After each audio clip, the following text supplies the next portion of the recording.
termul-termul pada protes. Si Papo didudukin deretan menteri-menteri termul-termul pada protes. Ya wajar lah, wajar deretan menteri-menteri situ orang Papo gitu. Ngomongnya begini, ngomongnya termul-termul begini, masyarakat publik pada protes, Gibran tidak disandingkan dengan Prabowo. Alah, protes apa? Pak Prabowo, ingat Pak, kami memilih Bapak karena ada sosok ini, ya, karena ada sosok Mas Gibran, ya Pak, perlu digarisbawahi Pak ya. Pada sidang kabinet guys ya, ini guys, ya, Mas Gibran didudukan sejajar dengan Menko Perekonomian dan menteri-menteri lainnya nih, pokoknya kesini-sini menteri. Apakah ini habis manis sepadi buang? Guys, coba komen di kolom komentar. Pak Prabowo, tolong Pak, ini kejadian yang terakhir Pak ya. Tolong dihargai Mas Gibran. Mas Gibran sudah bersama-sama kita, bersama rakyat Indonesia memenangkan Pak Prabowo. Ya, tolong posisi Mas Gibran dikembalikan ke seperti semula. Jangan didudukan seperti ini Pak. Ya, biasanya kan berdampingan dengan Bapak. Sini Pak Prabowo, sini Mas Gibran. Kenapa ini? Ada apa? Coba dijawab. Ya, hargai posisi wakil presiden. Jangan disejajarkan begini dengan Menko-Menko. Ya, kami memilih Bapak itu karena ada ini, ada sosok ini, gitu loh. Ya, tolong Pak, ini kejadian terakhir ini Pak. Ya, kita sangat menghargai Mas Gibran. Kalau seperti ini, Bapak sama aja tidak menghargai kita. Ya. Mas Gibran, tetap duduk di sana. Duduk di sana. Jangan takut. Jangan bergeming. Walaupun di sekelilingmu banyak pengkhianat. Walaupun di sekelilingmu banyak orang yang ingin menggeser kedudukan Anda sebagai wakil presiden. Termasuk Pak Prabowo yang sudah lupa kacang akan kulitnya. Pak Prabowo tidak akan pernah jadi presiden kalau bukan karena ada Mas Gibran di sana. Kami tidak akan memilih Prabowo kalau nggak karena ada Mas Gibran di sana. Tapi sekarang Prabowo lupa kacang akan kulitnya. Tidak apa-apa. Mas Gibran, 88% rakyat Indonesia bersamamu. Tahun 2029 kami akan menghantarkan Anda menjadi RI 1. Warganet ramai-ramai membahas perubahan posisi duduk wakil presiden Gibran dalam rapat kabinet. Jika sebelumnya dia sering terlihat berada di sisi presiden, nah kali ini posisinya sejajar dengan para menteri. Perubahan tersebut memicu beragam spekulasi di media sosial, terutama setelah sebelumnya banyak pihak yang menilai peran Gibran di pemerintahan tidak lagi menonjol. Bagi sebagian warganet, perubahan posisi duduk itu dianggap memiliki makna simbolik. Muncul pertanyaan, apakah ini menandakan hubungan politik yang berubah atau sekedar pengaturan teknis dalam rapat? Hingga kini, tidak ada penjelasan resmi yang menyatakan bahwa penempatan kursi tersebut memiliki arti politik tertentu. Padahal, saat Pilpres 2024, Gibran dipandang oleh banyak pendukung sebagai salah satu faktor penting yang ikut berkontribusi terhadap kemenangan pasangan nomor urut 2. Kini muncul pertanyaan yang ramai diperbincangkan publik. Apakah Gibran sudah tidak lagi menjadi figur yang dibutuhkan Presiden Prabowo dalam dinamika pemerintahan? Ataukah semua ini hanya persepsi yang lahir dari perubahan tata letak ruang rapat?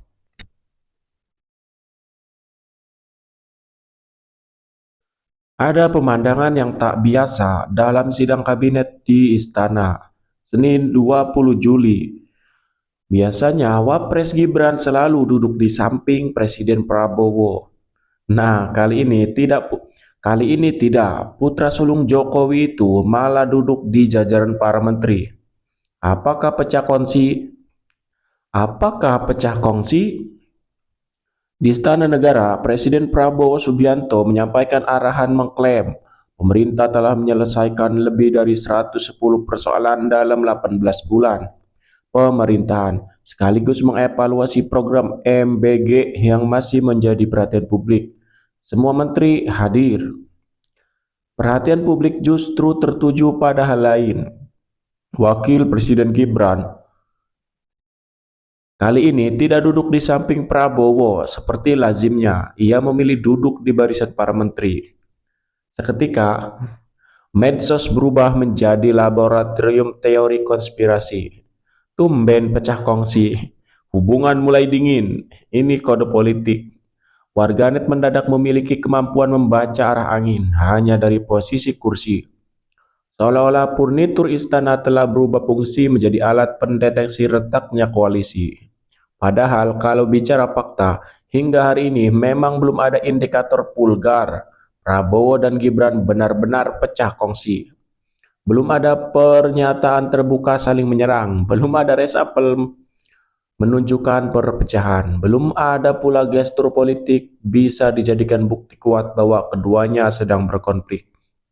Namun, politik memang tidak hanya dibaca dari ucapan, kadang yang diam justru lebih menarik untuk diamati. Salah satu fakta layak dicatat adalah mulai bermunculnya kelompok-kelompok relawan secara khusus mengkonsolidasikan dukungan untuk Gibran. Saat ini sudah ada GP Gibran, Garda Pemuda Generasi Indonesia Bersatu untuk Rakyat dan Nusantara, yang dipimpin Peri Sibarani. Organisasi ini mengklaim telah terbentuk di 38 provinsi, menjangkau hampir setengah dari 416 kota kabupaten. Memiliki sekitar 10.000 anggota dan secara terbuka menyatakan tujuan mendorong Gibran menjadi Presiden ke-9 Republik Indonesia. Selain itu, muncul militan Gibran Nusantara yang dipimpin Andi Ajwan. Organisasi dideklarasikan pada 20 Mei 2026 di Jakarta. Ini juga telah membentuk kepengurusan di 38 provinsi dengan target memperluas jaringan hingga seluruh Indonesia. Fokusnya mengawal program pemerintahan Prabowo Gibran serta mendukung visi Indonesia Emas 2045. Yang menarik, banyak pengurusnya berasal dari jaringan relawan Jokowi, termasuk Andi Ajwan, merupakan mantan wakil ketua Joman. Ada pula Gibranisti, komunitas relawan lebih cair dan berbasis dukungan akar rumput, terutama melalui media sosial dan aktivitas komunitas, walaupun tidak seformal GP Gibran maupun MGN. Kelompok ini tetap aktif membangun citra politik Gibran sebagai figur muda penerus Jokowi. Apakah kemunculan relawan ini otomatis membuktikan Prabowo dan Gibran sedang retak?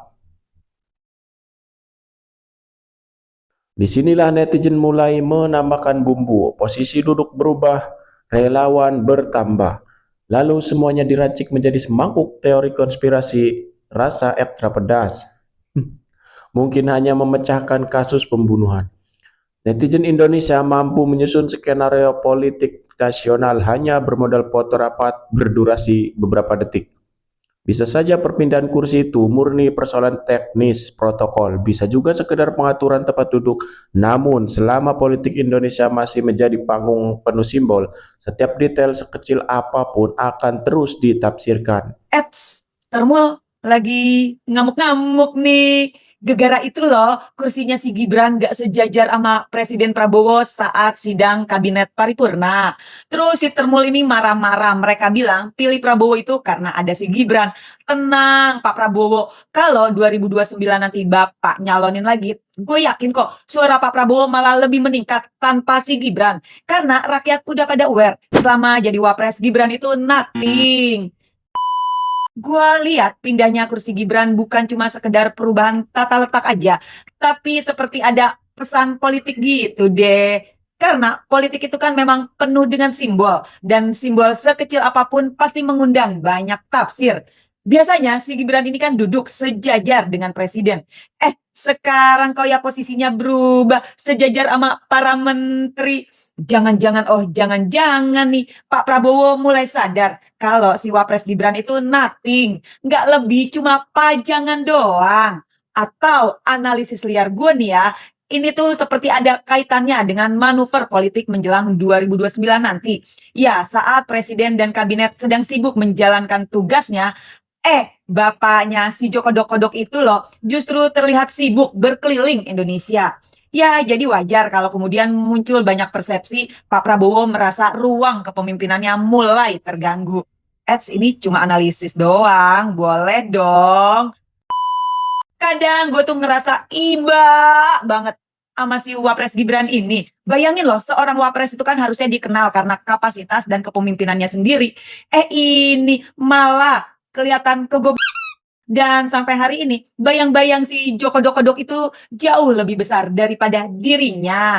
Yang sering menjadi pusat perhatian justru ya bapaknya si Joko Kodok. Ya beginilah nasib anak haram konstitusi korban kerakusan orang tua. Ini tuh pelajaran penting dalam politik. Jabatan yang lahir dari proses yang terus diperdebatkan legitimasi politiknya akan selalu dibayangi keraguan publik. Ketika pondasi kepercayaannya hilang, hal-hal yang tampak sepele bahkan perubahan posisi kursi aja bisa langsung menjadi bahan spekulasi kemana-mana. Ya, itulah yang sekarang terjadi sama si Gibran.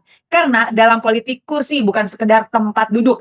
Kadang posisi kursi juga dibaca sebagai simbol posisi kekuasaan. Gibran, nasib lu kok ya kasihan banget sih. Jabatan wapres tapi nggak dianggap. Mending lu main mobil-mobilan aja deh sana sama si Jan Etes. Hidup Joko Kodok, Raja Kodok.